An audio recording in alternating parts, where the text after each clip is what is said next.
Hello, and welcome to today's webinar on Tyler SIS Family and Student Registration.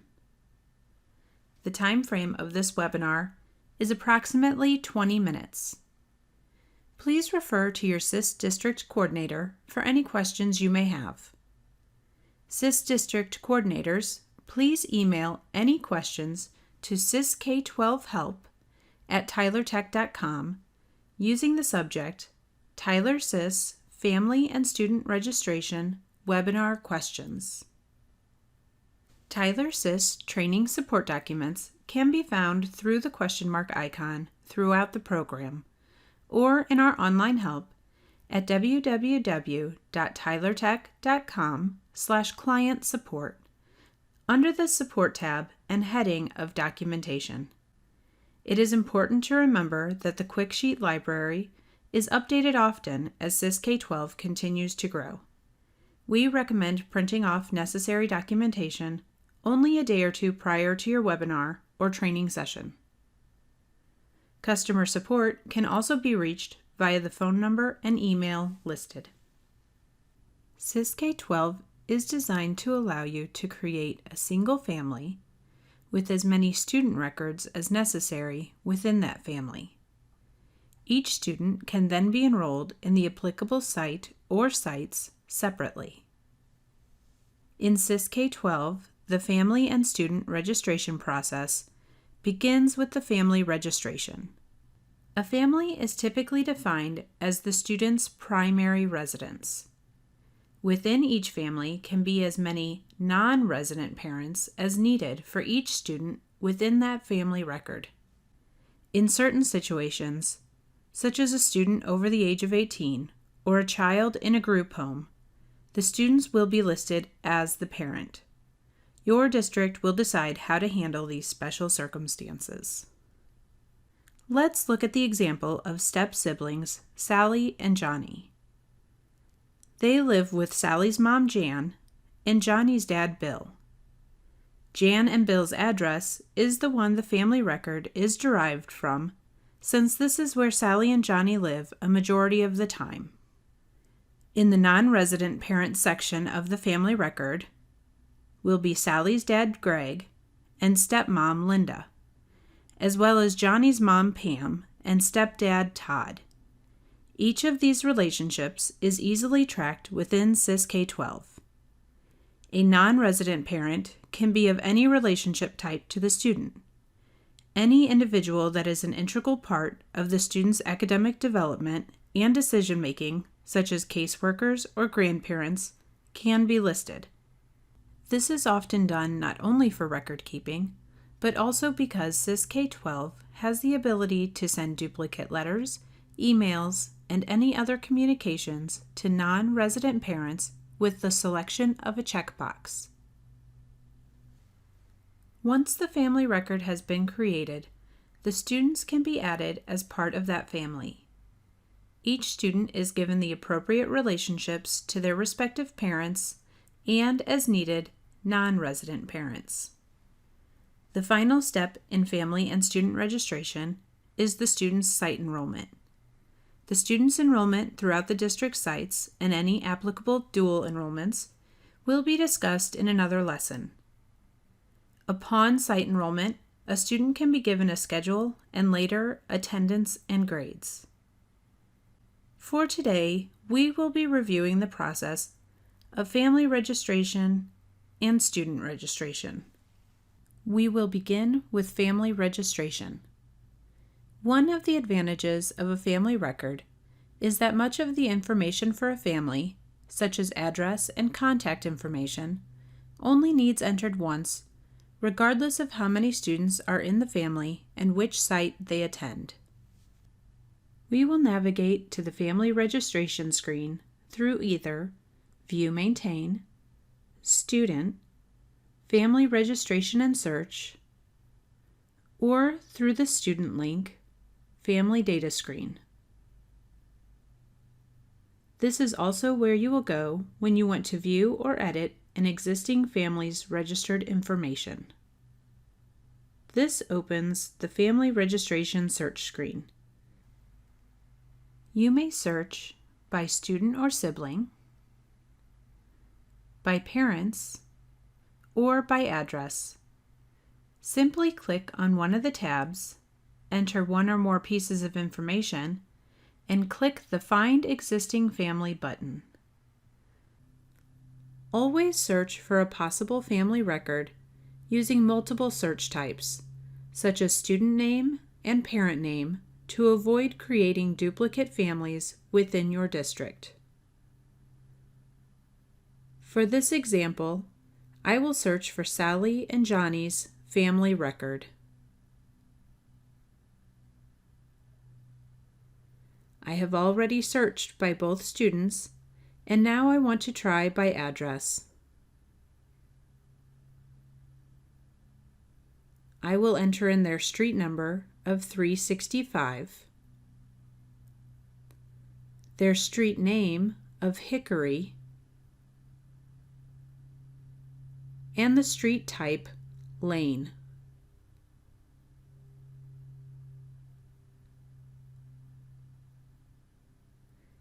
I can see that no records appear for this address. If I wanted to search by a different criteria, I could simply click on the desired tab and search again. Since I cannot find this family in SIS K-12, I will create a new record using the Register New Family button. When we first begin creating a family record, the only tabs available to us are Household Parents and Address. At a minimum, we must complete the required fields indicated by the red asterisks. These fields are the first and last name, default relationship, and the pre-checked head of household checkbox. As a reminder, the default relationship is there for ease of student record entry. This can be changed for the individual student in student registration if needed. As you can see, many pieces of information can be tracked if desired by your district, including email and parent portal information.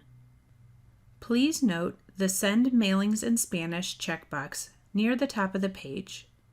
When checked on, this household will receive the Spanish version of any mailings you have translated in SIS K-12. If you have any questions on how fields should be completed, please refer to your training documentation. For my family, I will enter Jan and Bill Brown's information and move to the Address tab.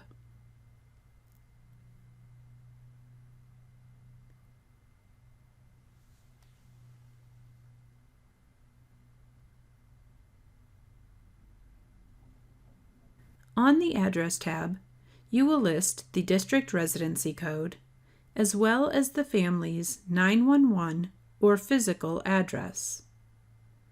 Once saved, you can add a separate mailing address, such as a P.O. box, to override the physical address for any communications mailed out.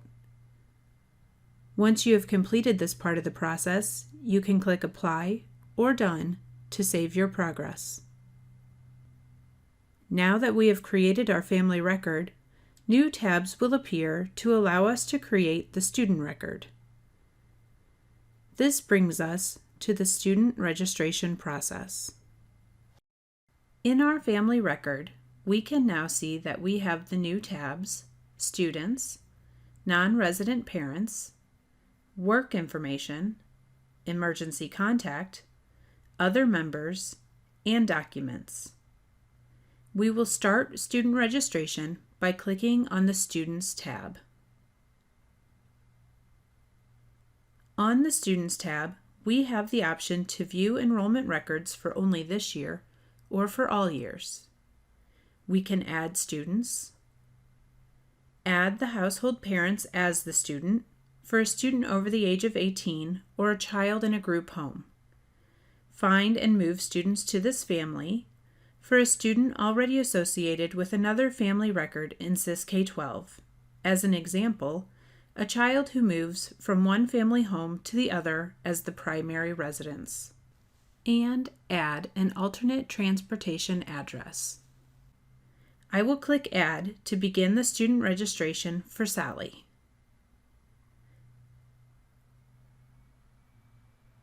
I will enter her first and last name, Sally Jones, and her birth date of 10/9/2003. She is female and Hispanic. Her household parent 1, Jan, is her mother, and the household parent 2, Bill, is her stepfather. I am leaving the ID and PIN information blank, which will auto-populate when I save my progress by clicking Apply or Done. If you have any of this information at the time of registration, it is a good idea to put it in at that time. I can then click Done to exit Sally's student information screen. We can now see that Sally is a part of the Brown family record. I will click Add once more to add Johnny.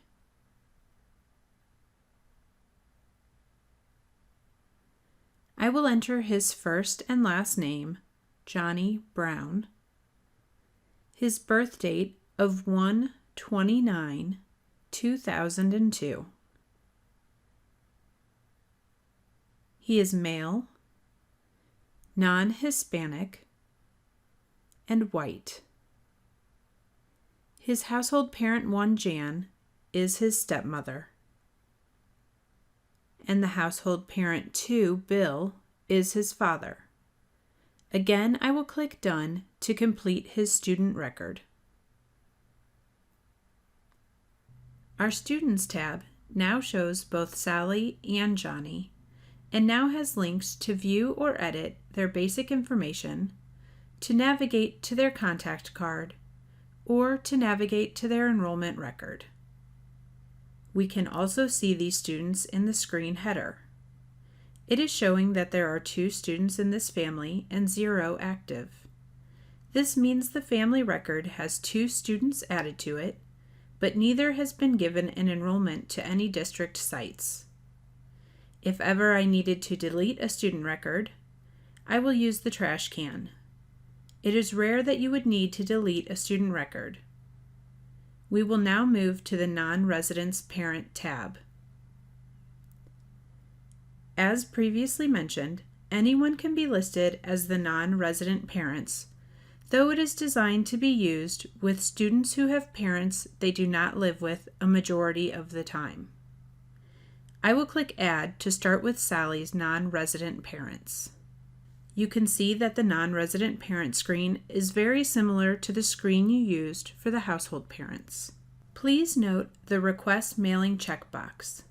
When checked on, this will allow duplicates of all mailings to be sent to this non-resident parent.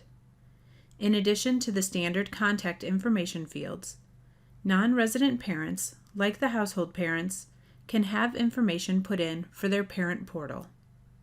I will put in Greg Jones and his relationship as Sally's father, and Linda Jones with her relationship as Sally's stepmother. Additionally, I will check Sally to show that these non-resident parents apply to her. I will then click Done to complete this set of non-resident parents. We can now see the non-resident parents and that Sally applies to this record.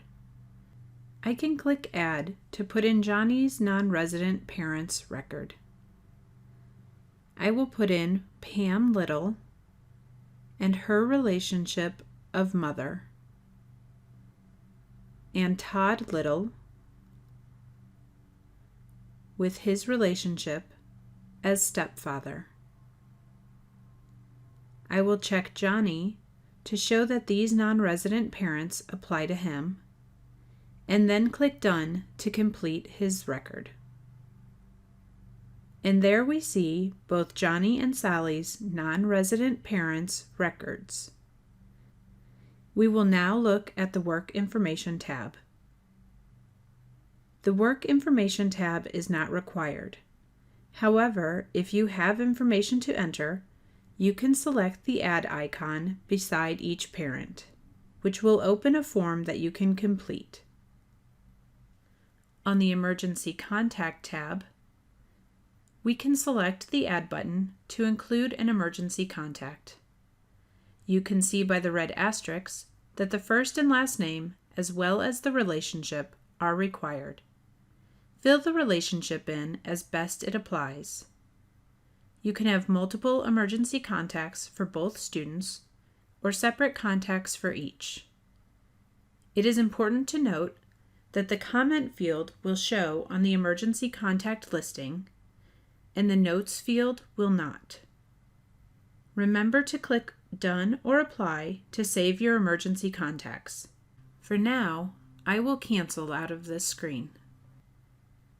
The Other Members tab is typically used in conjunction with free and reduced applications to record any other members of the household, though you can use this tab for general record keeping as well. The Documents tab allows you to upload pertinent documents for the family and the students. We can select Add to upload the document. We can designate if the document is for the family or an individual student. We must select the document type, for example, proof of residency, and we can give the document a description such as utility bill. We can then select the file and upload it. For now, I will cancel out of this screen. I will now click Done to complete my work with the family and student registration for Sally and Johnny. If I now search for Sally Jones in the Student Sibling tab, I will find the Brown family record and both Sally and Johnny sorted by age, which links to their contact card and registration screen. We will click on the Family Record button to view or edit this record. If I go to the Household Parent screen and click Edit, we can now see a gray button to delete the family. The only way to delete a family is to first delete the students created within the family. Again, it is rare that you would need to do this, as this will cause all information in SIS K-12 about the family and students to be erased. As an additional note, family records are automatically created for staff members. Even if a staff member no longer has any students in their house, you will need to keep the family record to house their staff record. We have now covered family and student registration.